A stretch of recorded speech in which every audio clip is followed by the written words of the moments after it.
Are the gods always hungry? Someone asked me this question recently, and it made me realize that a lot of people still do not understand the importance or the essence of Ebo, and others are even scared of Ebo. Ìfani tí wọ́n bá dẹ́bọ fún ni tá a bá rú ayé a máa yẹ ni. Adíá fún adigbọ́nàkú tí sáwó tù. Tí wọ́n bá dẹ́bọ fún wọn tí wọn ò bá rú a máa diwọ́ sí wọn lọ́rùn.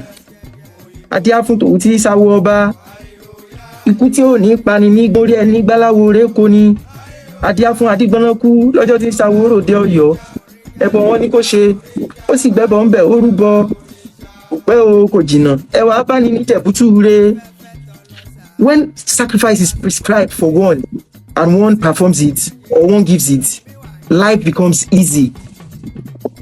And when sacrifice is prescribed and one ignores, it becomes a yoke on the neck.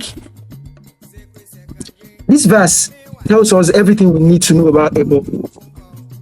You see, people think when they perform Ebo or when they give Ebo, they are actually feeding the gods. But it is not true. In the real sense of it, what you are doing is making a transaction. You are making a transaction because the fact remains that everything in the world is transactional. Before we get plants, a seed has to go into the ground. Before we get a child, the woman has to give an egg and the man has to give the semen. Everything is give and take in the world. Nothing comes for free. Everything is transactional. And as a matter of fact, you might be wondering why food items in particular. Why do I need to give the universe food items? Does it have mouth to eat? Or is it that the Babalawo just want to eat? Let me tell you. We humans are made up of food. Food. Yes. The semen, the sperm from the man is gotten from whatever he eats. Same with the blood and same with energy. The woman's egg too. Same with our blood and same with the energy.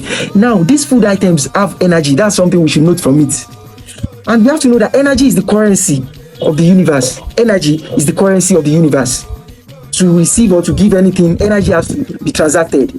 So these food items are results, they come from the ground. They contain the essence, the energy from the earth itself. So when we offer them to the universe, it's a transaction. It is meant. You are not feeding the gods. You are only transacting a business. You want something. It might be protection, it might be healing, it might be blessings. And you give something back. And that is why I will always advise that Ebo and Itutu is better. Always be better than Ogun, Juju. Because by the time you need Juju, that means your case is already too late. But Ebo, on the other hand, can give you things at ease.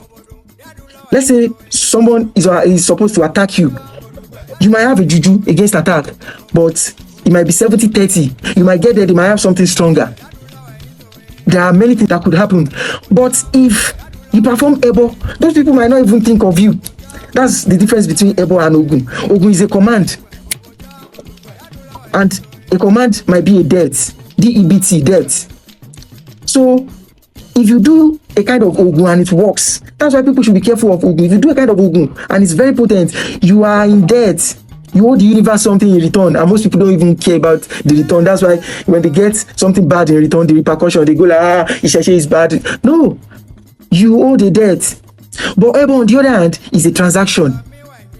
There will never be a bad repercussion to Ebo. You are merely giving the universe something and expecting something in return. And let me give you the simplest example of Ebo around us is the food we eat daily. We are all Elebo in the world. In fact, there's a Yoruba saying that Orisha bi ofun osi, ojoojúmọ́ ló fi ń gbẹbọ lọ́wọ́ ẹni. There is no deity like the truth because it requests for sacrifice daily. So Ebo is not supposed to be scary or deadly. Ebo is a mere transaction between you and the universe. And the craziest part is a lot of people get scared when they hear Ebo. Recently, I discovered that a lot of people still fear the concept of Ebo. When you tell them to bury, they think like, my Ori, I'll now kill something, spill blood. But the food you eat, you spill blood. We are not talking about human sacrifice here. It does not exist in Ifa. I'll touch that another day. But here, let's talk about Ebo now. So the food you eat, you shed blood. But when it comes to protecting yourself or helping, enhancing yourself, your essence spiritually, that's when you say, no, I can't shed blood, animal blood. Then that means you are not really serious with your life. And the saddest part is when Ebo is prescribed to people, people sometimes think, oh, maybe the Babalawo is hungry, he wants to eat. Let me tell you a fact. Sometimes when they kill when they slaughter these animals and bring these Ebo materials, the Babalawo might not even take more than a piece. Sometimes it's the people around, even strangers, they benefit from it. Not to talk of the animals that are messengers of the universe. So it's not like the Babalawo is hungry. A true Babalawo will never go hungry, and the gods are not hungry, as I said earlier. So you don't have to think, oh, I'm about to be scammed. Oh, this person is asking for something. Maybe the Babalawo is hungry or anything. There's a particular Ifa verse that talks about this. Ifá ní kékeré awolé ẹni ọ̀tán ní jẹ́, adíá fún ọlọ́fin, eléyìí tí wọ́n ní orúbọ sógun kó má bàa kú, ó pe fálékè, ó pèsè ọ̀dàrà lólè, ó wojú ọ̀run yànyàn bí ẹni tí ò ní kú mọ́, ó kọ tí ọ̀gbọ́n iṣẹ́ bọ́, kò pẹ́ o kò jìnnà, ògún fẹ̀jẹ́ rẹ̀wẹ̀, ó dọ̀run alákejì, lílú ẹbọ ní gbé ní àìrú kì í gbè nìyàn. The resident Awo is not a cheater or a deceiver. That was the first message for Olofin. He was told to offer sacrifice to Ogun so that he would not die. But he called Ifa a liar. He called Ishodara a cheat. Then he ignored the Ebo. The beginning of the verse says, Kekere Awo ile eni ọ̀tán ní jẹ́. The young resident Awo is not a deceiver. In this verse, Olofin was told to make a particular Ebo. But the Awo that gave him the message was young. And it was a resident Awo. So he didn't think much of the Ebo. Don't look down on the giver of the message. Take the message serious. As long as you are not being advised to do something bad, take the message serious. It could be anybody in the streets. It could be anywhere. Never look down on the messenger. We have to take Ebo seriously. If I goes further and says, giving sacrifices is beneficial. Ignoring it benefits no one.